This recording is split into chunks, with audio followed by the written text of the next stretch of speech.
BJP ছাড়লেন জন বার্লা। তৃণমূলে যোগ দিয়ে শুভেন্দুর বিরুদ্ধে গুরুতর অভিযোগ কেন্দ্রীয় মন্ত্রী ও আলিপুরদুয়ারের বিজেপি সাংসদ জন বার্লা তৃণমূল কংগ্রেসে যোগ দিয়েছেন। তৃণমূলের রাজ্য সভাপতি সুব্রত বক্সি ও মন্ত্রী অরূপ বিশ্বাস তাঁর হাতে দলীয় পতাকা তুলে দেন। বার্লা উত্তরবঙ্গের চা বাগান অঞ্চলে আদিবাসী নেতা হিসেবে পরিচিত। তৃণমূলের সংগঠনকে শক্তিশালী করবেন বলে জানিয়েছেন বক্সি। অরূপ বিশ্বাস বিজেপিকে কটাক্ষ করে বলেন, বিজেপির উইকেট একে একে পড়ছে। তৃণমূলের দাবি, বার্লার যোগদান চা বাগান অঞ্চলে দলের প্রভাব বাড়াবে। জন বার্লা গুরুতর অভিযোগ তুলে বলেন, শুভেন্দু অধিকারী আমার কাজে বাধা দিয়েছেন। আদিবাসীদের জন্য ১৬০ কোটি টাকার হাসপাতাল প্রকল্প তিনি আটকে দেন। মন্ত্রীকে ফোন করে কাজ বন্ধ করিয়েছেন।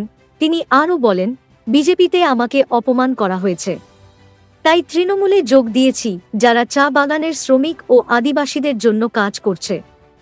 মমতা বন্দ্যোপাধ্যায় আমাকে সমাজের জন্য কাজ করার সুযোগ দিয়েছেন। বার্লার দলত্যাগ বিজেপির জন্য ধাক্কা এবং তৃণমূলের কৌশলগত জয়।